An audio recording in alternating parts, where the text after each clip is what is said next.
Hi there. I'd like to review a movie which I just watched last night. It was recommended to me. It's the movie 13 Lives, and it's one of those epic survival stories, much in the mould of Touching the Void, for example, which are highly inspirational. And I really enjoyed it and would like to recommend it to everyone. It was directed by Ron Howard, who is famous for directing 8 Days a Week, the Beatles documentary, as well as Apollo 13. And this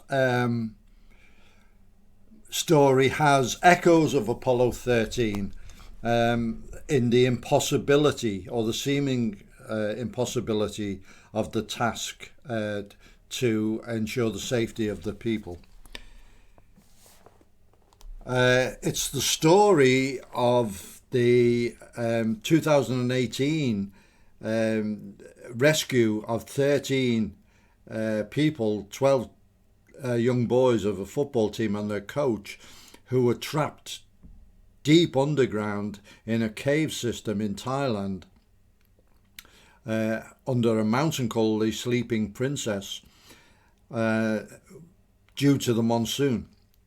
They'd gone in there just a little break, and it wasn't an official party or anything like that. And suddenly the skies opened and the cave system flooded, and the boys were trapped. So the movie shows the immense difficulty facing the rescuers. It shows the plight. It shows the weather system. When you see that monsoon rain, I mean, it is biblical. It really is, and it gets across the angst of the local people whose kids are in there, and their kind of difficulty to come to terms with the fact that the kids are trapped, and their frustration really at the authorities, who were doing a lot. There was a lot of activity, but was it actually achieving anything? So really it was a group of Brits who really kicked the whole thing into action. Firstly, one who lived out there, and Verne his name was, and he had mapped the whole cave system, which was a bonus. And then two guys who came over who were rescue divers, cave rescue divers, came over, and they're played by Colin Farrell and Viggo Mortensen. And I've really got to give a big appreciation to their acting, because Colin Farrell really in later years has become a very, very good actor. A couple of his films really to the point where he's almost unrecognisable, playing a character so far from his previous roles. And Viggo Mortensen also. And what they are both playing are British regional characters. And it wasn't just the accents they were getting right, particularly with Viggo Mortensen. He really did portray a guy who was an ex-firefighter who's now gone into international rescue efforts. He was very down to earth and very focused on the possibilities and very pragmatic, and not really the biggest people person you'd ever see, but he was focused on the task at hand. The production values of the film were superb. You were right in. It looked like the entire rescue effort had been recreated for the movie. the locations were superb, and the difficulty of filming underwater and letting the audience see what was happening. This comes into a lot of similar films where the guys are in protective equipment or diving gear. You can't really recognize who's who. But Ron Howard overcome all of that. Now, just a point on what this is all about. A good friend of mine was a professional diver. He was a saturation diver, and he told me about. He'd previously been a sport diver as well, and he told me about cave diving, and he described it as the most dangerous activity you can do. And caving in itself, where you're not just walking through a massive cavern, which I've done on a day out. These are the guys who explore deep into the cave systems, squeezing through gaps that maybe you can't reach the other end. If they're exploring, no one's ever been there. Or maybe a person your size can't squeeze through.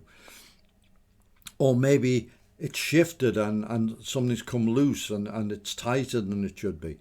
And then you're trying to inch your way back out in the darkness, deep underground, and freezing cold and slimy conditions.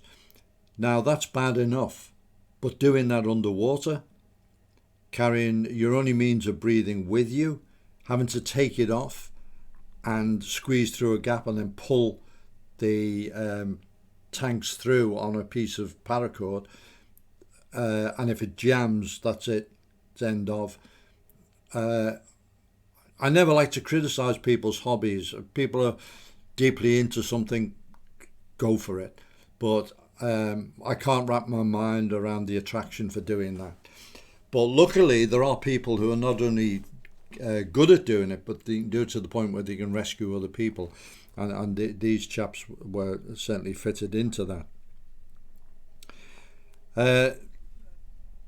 The actors who played the kids were amazing. They were totally believable.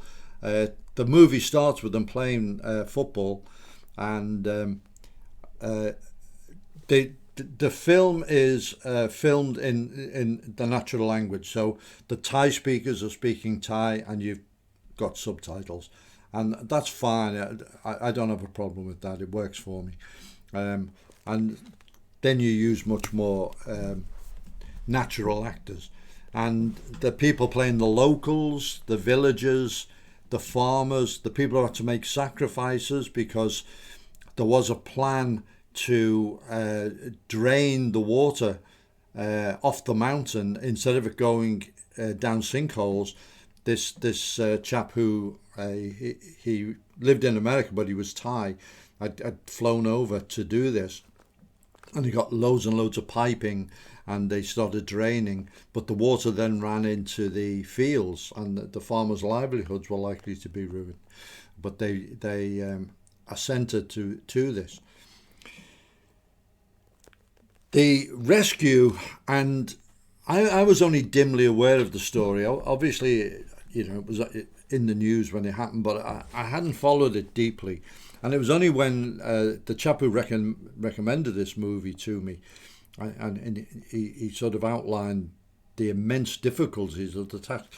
They were several hours away underwater. And the divers, these experienced divers, they had a team of Royal Thai Navy SEALs on hand who did the best they could, but that wasn't their environment. They were used to open water diving and ship attacks and this kind of thing. Wasn't really their thing, but they nevertheless tried their best, and in fact they lost a chap in the effort. In fact, the only fatality on it at the time was this SEAL. So how do you navigate through many hours underwater 3-4 hours dives. It's mind-boggling. And then finally the scene where the two British guys managed to get through and actually find the boys, and it was really a very emotional scene, because these and they were young boys with their coach had been there for, I think it was 12 days at the time. 12 days on a piece of rock, no food, and not knowing whether anyone even knew they were there. And then suddenly two guys pop up and talking a foreign language to them. Luckily, a couple of the lads spoke rudimentary English. They were able to communicate.